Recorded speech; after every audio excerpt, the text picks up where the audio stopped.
when Heather and I talked with the Girl Scouts a couple months ago, and we tried to tell them, no one has perfect skin, and they said, well, you guys do. I'm like, girl, I let's rewind that. Closer. Real skin, real science, real confidence. With Dr. Zain Hussein. Welcome to Skin Side Out.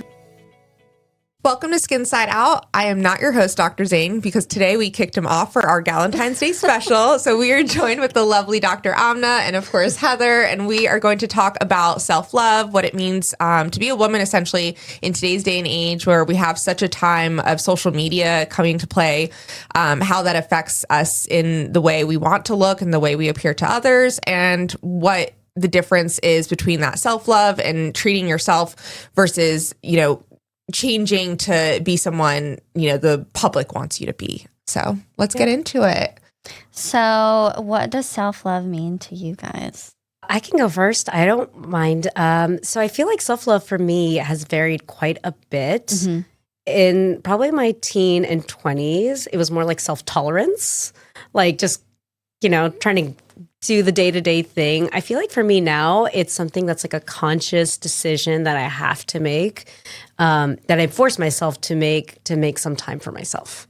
Even if it's like a small thing that I'm going to do, but it's like, I'm going to sit down and I'm going to eat this meal and enjoy this time without interruptions. And I should say as being a mom and stuff and being a working mom, I think we're often like, let's put ourselves on the back burner, put the others on the front. And that's unfortunately just not the best way to self-love. I've learned that the tough way. Yeah. I agree. I think self-love is being able to take a moment or even just look at some of those smaller moments, like choosing what you're eating, for example, or how much sleep you're getting, or things like that we kind of take for granted, and just choosing yourself in that moment, what's going to benefit you, and taking care of yourself in that moment. Mm-hmm. Yeah. Obviously, having kids puts a little bit of spin on things. But Yeah. I think for me, it has to do with like self-respect. And I think that's something that us in healthcare are usually really bad about. Yeah. We always, like you said, we always put ourselves on the back burner. We take really good care of our patients, but sometimes we're not taking good care of ourselves.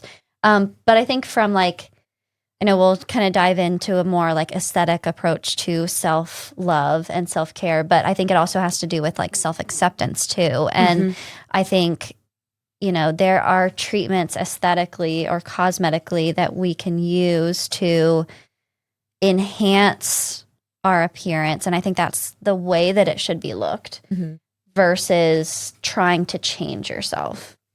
I think that plays a big role into what self-love should be from a cosmetic standpoint. Yeah, I agree. I feel like, it's funny. We, as a society, I just remember last year, the year before, there being this whole, they called it like the Kardashian face, right? Yeah. So everyone was trying to achieve that same look. And I think that can be, detrimental to how we perceive ourselves and push for, cosmetic surgery or treatments. I think the goal, and I know we preach this a lot at our office, is, making sure that you're you, but just enhanced, refreshed, feeling better. It's not changing how you look. It's enhancing to feel better about yourself. Right. So we'll kind of go into the pressure around looking perfect, which I think we've all probably felt at different points of our lives. Yes. I think younger me definitely struggled with that a lot more. And I think as you get older, I always joked around that, like, when you're in your 20s, you feel like 30s and 40s, you're like, oh, that's so old. And you start getting like anxious about it. When I turned 30, I felt so like calm and like grateful. And the stuff that mattered when I was younger just totally went out the door. It's like a whole set of values that have changed. There's like entire Instagram reels and TikToks that are like, the older you get, the more comfortable you get going out in public looking ugly. Yeah. Fair point. But I think that's just to say is that you just, in a more, I guess, aesthetically sort of a kind way to say it is, you just feel more comfortable in your own skin. It doesn't matter. Like, you don't need a fresh face of makeup. Your hair doesn't have to look perfect. Yeah. It's about how you present yourself. Yeah. And honestly, as cliche as it sounds, what's on the inside. Yeah. And I will say being a parent has really helped, because you realize like there's somebody watching you each Yeah. step of the way. And I want my kids to actually realize like, no, you can like, mom doesn't care if she goes out and like her hair is out of place. Yeah. Like what matters is inside in your brain and in your heart. Yeah. And I do feel like that ends up becoming more evident to us as we get older. Yeah. I remember I was traveling one time. I was maybe in middle school, and we were flying. I think we were flying to Florida, but I wanted to bring every single eyeshadow that I owned. And my backpack was like so heavy. I was like complaining the whole way. And my mom was like, you shouldn't have brought all your eyeshadow. But I really wanted to like make myself look this way that I wanted to look. But nowadays, like I haven't used eyeshadow in like 20 years. Yeah, So exactly. it's kind of like, yeah, you have this different perspective of how you are trying to look on the outside or what you are trying to portray. And then, yeah, it's totally fine if some days you feel good on the inside and it's okay that you don't look your best on the outside. And I will say with especially like social media out there and social media filters, our children and our teens are growing up thinking like this is what someone's real face looks like. Yeah. And I'll say as somebody who was like raised by boomers and it was sort of like, you know, don't touch makeup, don't look, you know, you don't go to school for fashion. All of those things that were taboo then end up becoming like very like, ooh, this must be something really fancy, really amazing. So I think there's a fine line as like you kind of let your kids explore a little bit, see like, how do you think that makes you look? Like let them play with the filter. How do you think that makes you look? Do you think that's your real face? Like, Yeah. And start asking them those difficult questions. And maybe we should be having those discussions with ourselves too. Yeah. It really helps us kind of realize like, oh, do we really want to change that about ourselves?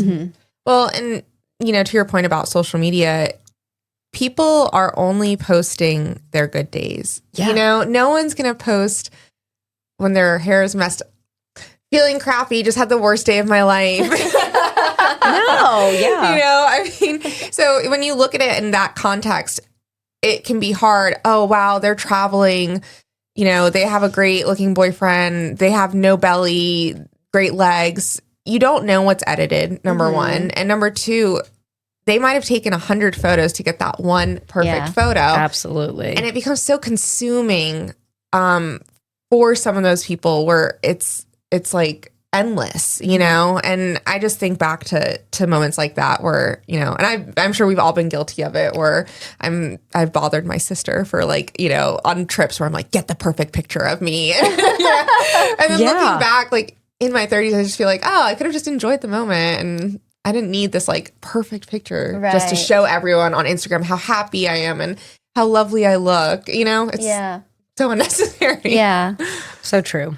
I think also too, the way that aesthetics is and the way dermatology is becoming, I think can help enhance your self-love and enhance your appearance if you want to, but it's okay if you want to age naturally too. And I think that should be and is going to be more accepted.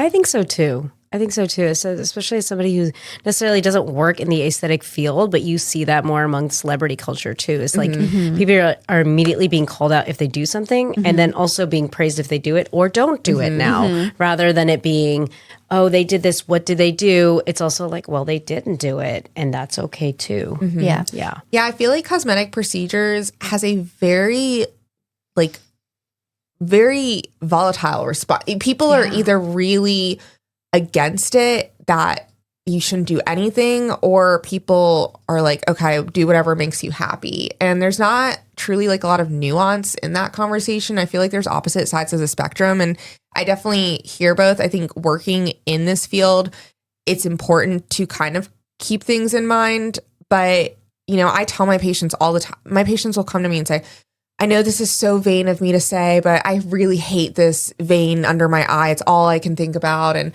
I try to reassure them, I don't think it's vain. If there's something that's bothering you that can be easily fixed, just fix it, you know? I think, like I said, there's a lot of nuance to that conversation. So I think also too, we should focus on things that bother us or like things that you want to enhance for yourself. It shouldn't be like, oh, well, my mom wants me to get rid of this, or like my friend, my partner, or somebody else is having this impression or pressure on me to look a certain way. And I think it should come from you wanting to have that. Yeah. And I think it's worth saying too is that it's something that especially if it's been bothering them for some time. Yeah. I think that's the thing about where we kind of draw the line sometimes with, you know, in our youth is like things come and go. You have fleeting thoughts. But if you're like in your 30s, your 40s, and you're like, gosh, I've had this one thing my whole life and it still bothers me. It's been like a year or two I've been thinking about this, or 10 years. I mean, that's something that, you know, it's not a fleeting thought. It's something that someone's thought about for a while. Yeah, I agree. Yeah. It's always an interesting discussion because you just think about society and how I would love to live in a world like society loves to criticize and say, oh, like, don't do too much or do this or that. But like, who constructed this? You know, like where did that come from? Right. You know? So it's like almost like this like hamster wheel of, okay, be natural. Pretty privilege is real. I feel like that is incredibly real. And people want to feel their best. It's just this hamster wheel of like, okay, pretty privilege, society pushing that. Yeah, you should be thin. You should, you know, look attractive. This is not, you'll get further ahead if, you know, you are those things. And then you're like falling back on the hamster wheel. Oh, but don't do cosmetics. You should just naturally. You can't just grow, like you can't just like mush your face into like where you want it to be. So there's no like median there that's like, oh, some, you know, some tweakments are okay, but like not all, you know? Yeah. I feel that. Yeah. Yeah. So I think I really like how, you know, like our practice handles kind of like the Botox and filler appointments. We do a lot of lasers, which I think, you know, we've talked about before, that kind of trending towards building your own collagen. And, you know, I think people want to go back to this natural focus. And like I said, kind of get out of that like Kardashian face where everyone was like looking the same. I mean, everyone had the same lips, the same fox eyes, the same noses. It was like carbon copies and there's no uniqueness to the face when you do that. So I think trying to focus on things like, you know, Sculptra, Radiesse, laser, where, you know, if there are things you're not happy about, it comes from a little bit more of like a natural, I guess, phase. I think also too, you know, there are ways that we can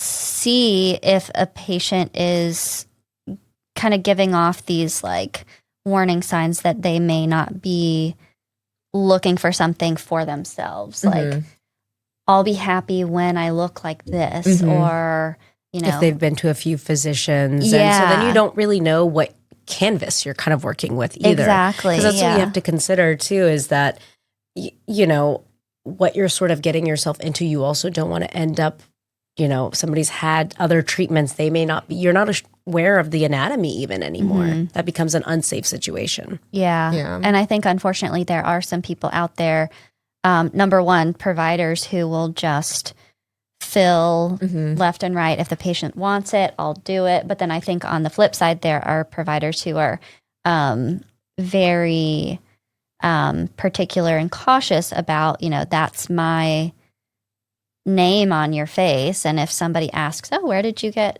your filler done? And, you know, I think having almost like a portfolio of what kind of look you're achieving with your patients can either be very natural or very unnatural. But then I think also too,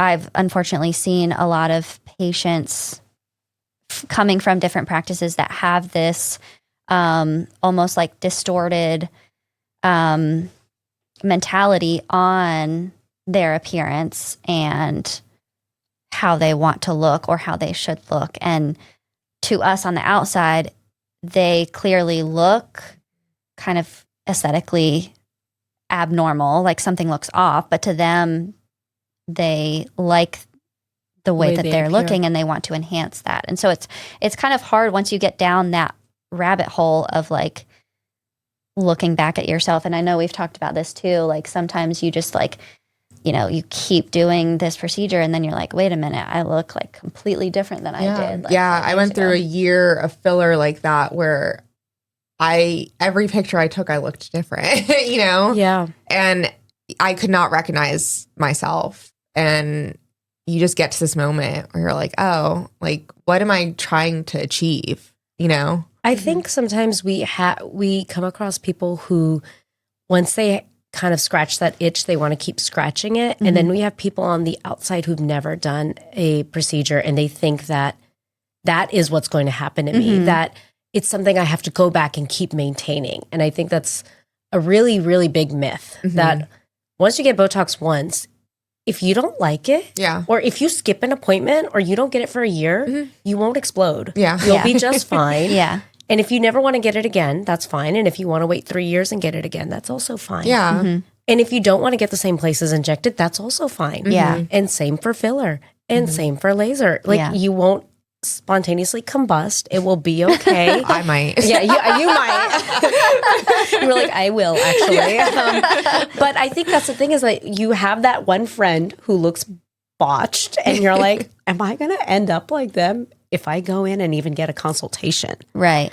Because you thought it, that means that you are automatically going to end up looking like a Kardashian. You know? So. And the funniest part is that I see a lot of patients and sometimes they'll tell you things, you know, they'll come to you about their insecurities, what they're trying to improve on. For example, I'll have a chemical peel patient come in and say, I hate the blackheads on my nose. They're so prominent. I hate them. And I look at them and I'm like, to me, your face looks great. I mean, I think we tend to hyper focus on things that half the time other people don't even realize or recognize. And it sends us down this spiral of trying to correct it, and not only correct it, but like make it perfect. And I don't think that's achievable. I think that whole like glass skin trend we've talked about, and I hate that trend because no one is going to have glass skin 100% of the time. It's not attainable. So it's funny. Sometimes people, I think we're our own worst enemies. And I always think back to when Heather and I talked with the Girl Scouts a couple months ago, and we tried to tell them, you know, no one has perfect skin. And they said, well, you guys do. And I'm like, girl, let's rewind. Come closer. Like, I have some acne scarring, I have pores, and I have my good days and I have my bad days, just like everyone should and will have. Speaking of good days and bad days, I feel like when you have like a grounding ritual or something you do sort of like constantly, that helps. I think that specifically it helps me when I do have a bad day. I'm like, all right. And I always tell this to my kids too, is like, not every day is going to be a good day. And I kind of explain it to them like not every emotion is going to be a good emotion. Like imagine how weird it would be if you were at a funeral laughing. Like you're supposed to be sad at a funeral. You're supposed to have some bad days. And that makes the good days even more special. But I feel like rituals sort of help people with that. And I will say I don't have a lot of aesthetic rituals. I'm lucky if I remember to brush my teeth on a weekend. And I'm so sorry because I'm like, must wake up, empty the dishwasher, feed the family, blah, blah, blah. But I feel like at nighttime, it's a lot calmer. And I can like wash my face, put the cream, let me massage my lymphatic glands. It feels so good. And put my retainer in and it's all fancy. I feel good. But I do feel like I have a lot of time in the evenings. Do you guys have any like sort of rituals that you guys like to do, whether it be aesthetic or non-aesthetic, sort of cosmetic in nature? I will say I tend to have more time in the evenings as well. I don't have kids, but just in the mornings, you know, walking my dogs and feeding the dogs and stuff like that. I don't know if I necessarily have like a specific, I mean, other than like my skincare routine, I don't have like a ritual that I do. I feel like it's like a thing when people do have one. Even mine is like, I don't have a multi-step by any means, but I would even like enjoy like a hot cup of coffee on the weekends. Like that is my thing that I'm like, oh, I get to do this. Yeah. I get to do that. That is my win. Yeah, I don't have I'm kind of the opposite. I'm a morning person and nights are just tough for me. I fall asleep so early and I joke, like, I don't know when the last time I used my retinol was. But I do try to take a little extra time in the morning. I think it does make me feel a little bit better, like to prepare for the day ahead. Using like my eye cream, and sometimes I'll throw like the little under eye patches on, and like not that are they doing much for me? Who knows? But they feel nice. It's a placebo effect. That's all that matters. Yeah. I swear, when I use my hair mask, my hair is softer. Yeah. Yeah, I do. I will say, in the shower, like one of my close friends had gotten me a hair mask, and it is nice, like just taking a few moments and like combing it through and like just letting the water like sit on you while you're waiting for it to like soak in, and then getting out. Hair wash day, I feel like that's kind of like a ritual for me. Yeah. I'm like, this like mop. Yeah. It's like double shampoo, condition again. Yeah. I heard you have a towel warmer. So I do. I do. And the girls love using it too. Yeah. Yes, I know. It was a purchase that was, I think it was a Black Friday purchase a few years ago, but I love that thing. Not Dr. Zane saying he bought it for you for Christmas. He did not. I bought it for him. Oh, maybe he did. We won't throw him under the bus too much. Yeah, I bought it for him. But I was like, he's like, I don't really need this. I'm like, yes, you do. But I need it. Yeah. It's like in 8th grade, I bought my mom this like Chris Brown CD for her birthday. I don't listen to Chris Brown. Who's Chris Brown? I'm like, you'll like it. Just play it. Play it when I'm around you. Yeah. Yeah. So, I don't know. I think rituals do help you kind of find that grounding. And I think also just, I don't know, like I said, going back to that self-love, like taking care of yourself in the moment, I think is so important. Just choosing. Yeah. I think better. I think it also too, not only skincare routines and like aesthetic treatments and stuff, but also like self-love and self-care from like a physical standpoint through like diet and exercise too. And I think if you have a good routine, if your diet is pretty good, if you're eating mostly like plant-based or whole foods, I think that can present differently on your skin compared to, eating like fast food all day. I think your skin is going to look a lot different. And then same with a workout routine. Yes, you're going to feel better, but it'll also help kind of give you that like skin glow too. So I think those are like non-traditional aesthetic rituals that I think it's even just like honoring your body. Yeah. It's not honoring just your face or the outside of, your body, but yeah, absolutely. Yeah. And not to like keep bringing the kids into this, but I just do realize that we have listeners who are parents, and I feel like self-love or like taking care of yourself takes a back seat as a parent. And like, that's just supposed to be accepted. Like, oh yeah, we all joke about it. But now I realize, as I have girls of different ages, like my 1-year-old doesn't know it, but my 8-year-old sees that like, mom is taking some time for herself, and that is important for me. Yeah. And I've actually started to say that too now at times, like if I'm exercising, can I hang out with you? I'm like, you can, but this is my time to do something for me so I could live a long time and be healthy for you, but also for me. Yeah. And it's like, they need to understand, like, this is also for me. Yeah. I remember the other day, like we were coloring. It's like, I want to play Uno. And I'm like, well, I want to color. And this is also my weekend. So I want to do what I want to do. And you could play Uno next to me, but I'm going to color. Yeah. It was like, I am making this decision to love myself with the coloring book.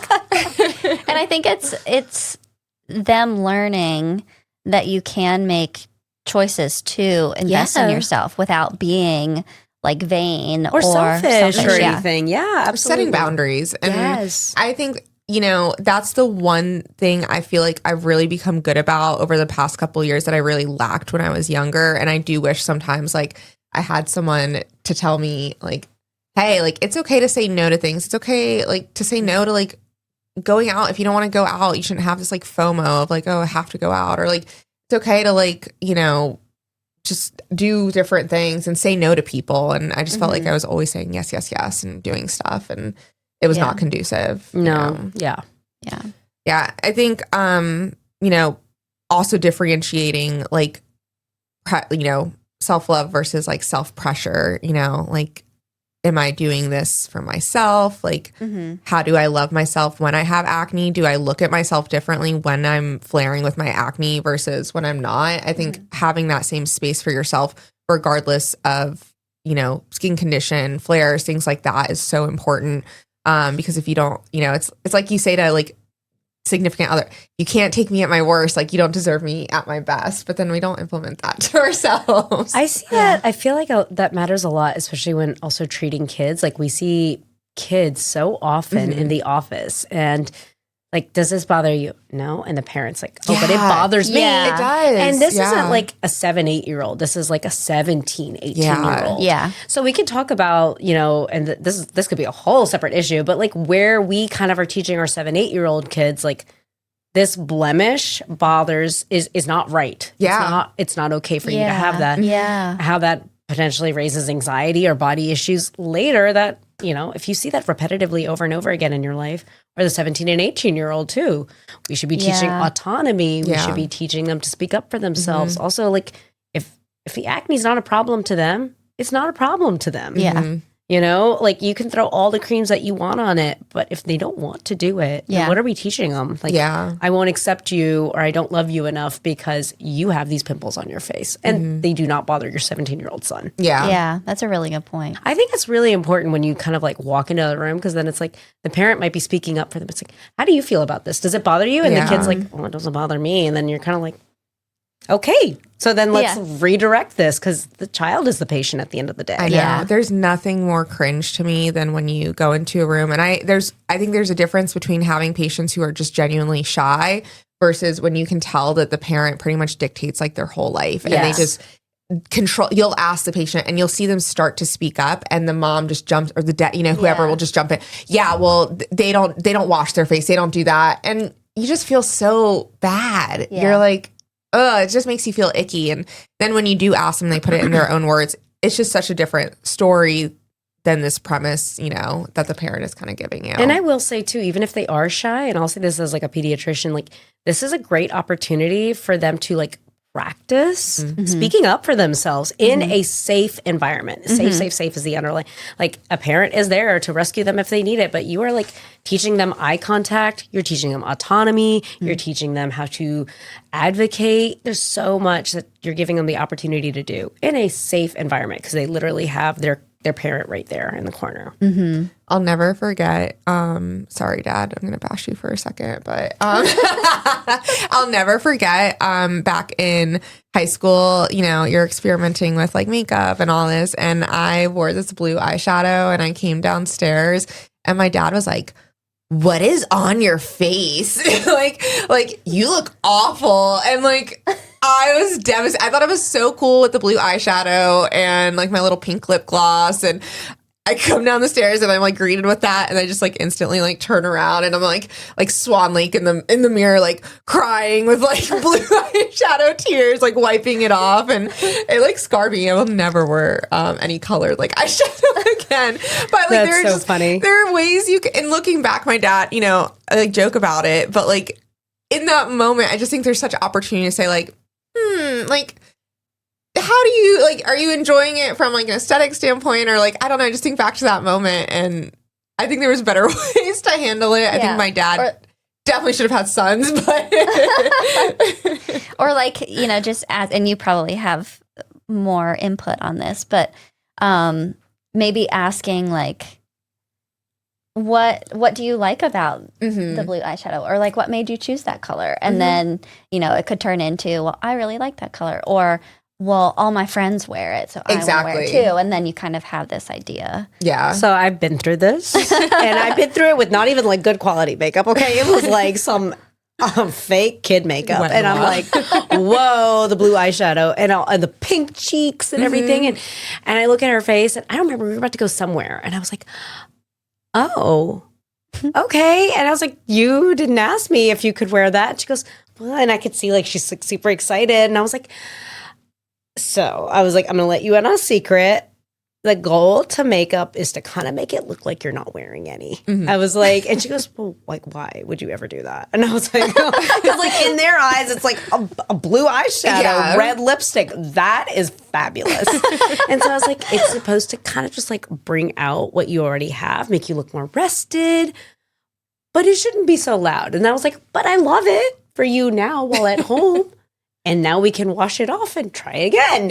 And so, but one thing I do let her do is on the weekends, I let her use my makeup and give me a makeover. That's and cute. She like, it's like red eyeshadow. And I kind of look like I have like a raging blepharitis or something at the end of it. But I mean, I let her have it. I'm like, okay, cool. Yeah, I'm going to wash it off. Yeah. But, you know, she feels fancy doing it. She was like, can I use my makeup? And I'm like, no, you can use my makeup. Yeah, please. Yes. First of all, I worry about those kids' makeups. Like anytime I've ever like did a little swat, like rash, red bumpy rash. So I have no idea what they're putting in that, but it's probably safer to use the adult makeup, honestly. For real. I think too, sometimes you have to trial things to know, like, you do. Does this look how I expected it to look, or what I was trying to get out of this product? But I think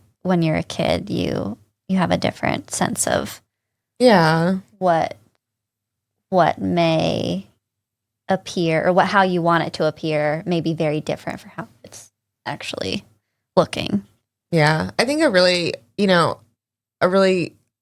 big point is also kind of like treating your own inner child. Like I think about my like inner child a lot. Like I think that's so like important, because it's funny, like as an adult, okay, like maybe my dad would get on me about the blue eyeshadow and maybe I didn't want to do that, but like at home now I can do that if I want to. I can, or like I can eat cake for breakfast if I want to. But I think, I don't know, there's just something like so pivotal when you start doing stuff that you're like, man, my younger self would think like I'm so cool. I think when we get older, we like kind of lose that sense of like that love. Like as a kid, you're like so confident in yourself. You're like, oh, like the world's my oyster. And then like you grow up and you're like, oh, maybe not. Like maybe the world is like a clam at the bottom of the sea. But like, I don't know, you start treating yourself and like going back to your basics and like, I don't know. Like I said, seeing myself in my eyes when I was younger, I think has changed a lot of how I view myself. Like if little me thought that I'd be cool, like then I'm pretty cool, Yeah.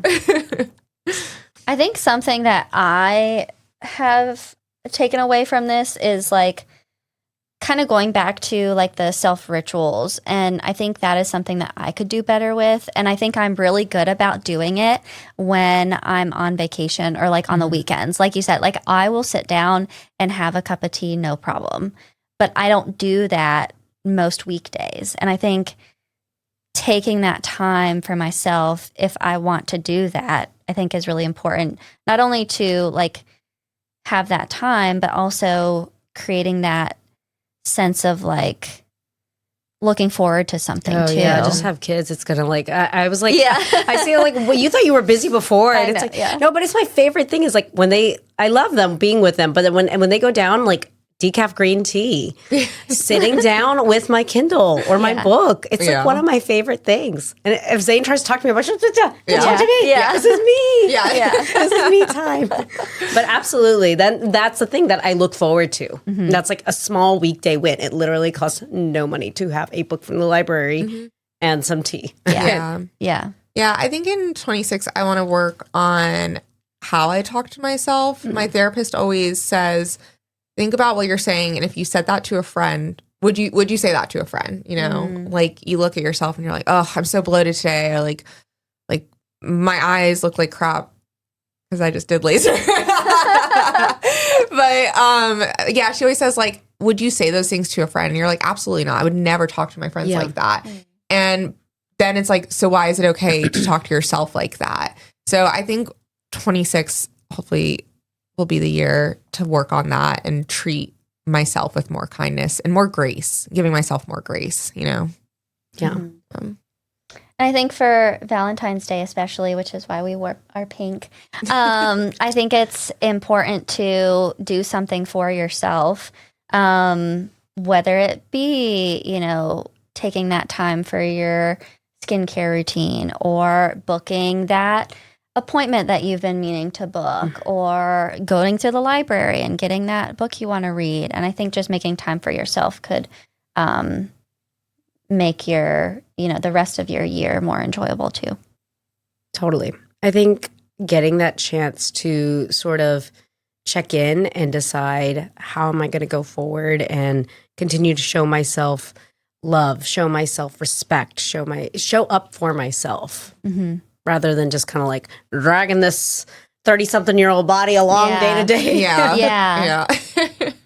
I think it's very easy to get into the mundane kind of like day-to-day routine. Like you wake up, you eat breakfast, you go to work, you come back, you have dinner, you go to bed. Especially I feel like almost in this, like, we are very like, in the US, I feel like very commercial based sort of, it's the holiday season. You live like holiday to holiday to holiday. Like as soon as now Valentine's Day is over, you're going to start seeing Easter stuff. Yeah. And then as soon as Easter's over, you're going to start seeing July 4th stuff. Yeah. And then like, get ready for the summer. And it's like, oh my God, it's May. Yeah. And taking time to just slow down. Yes. Yeah. Absolutely. Yeah. Not buying into all the capitalism. Yes, exactly.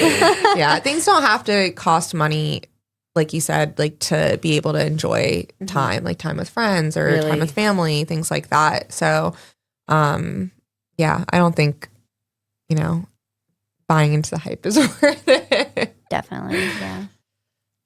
Well, I think this was a great discussion, about taking time for yourself, self-love. I think Valentine's Day, maybe because I'm single, it's overrated. Overrated. It's overrated. It's just as an old lady. Again, capitalism. We could talk about capitalism. We could talk about capitalism. No, like we don't go out on February 14th. It is an excuse to buy chocolate and go out to eat. You should be showing love every day to your friends, your family, your significant other. This is what happens when you get older. You get jaded. Oh, yeah. I think you just start seeing things for like what they are. Yes. And, it's very apparent that this is all given. Just go buy the chocolate on February 15th. When it's half off. Exactly. Yeah. I think, cherishing time and moments has become so important to me over like the gifts and, spending the money on like a fancy night out at dinner or like, just we can go get Taco Bell, like watch some Housewives. That's my idea of a great night. Yeah. So, we'll have to teach Dr. Amna our Skin Side Out. We didn't prep you. We didn't prep you. Do prep. Yeah. So we have a tradition every episode at the end. Typically our host. He'll say Skin Side. So I'll say Skin Side and we'll all go out. Oh, like it's so our cute. like mic drop. She's like, that's so cringe. She's like, I hate that. I love that for you. You have to do it. So you can't sit with us.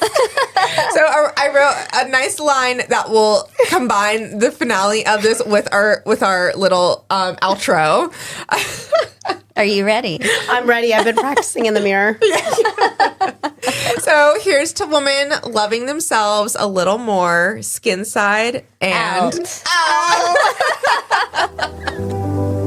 Thanks for listening. This episode of Skin Side Out is complete. If you enjoyed today's episode, don't forget to subscribe, rate, and leave a review wherever you listen to your podcasts.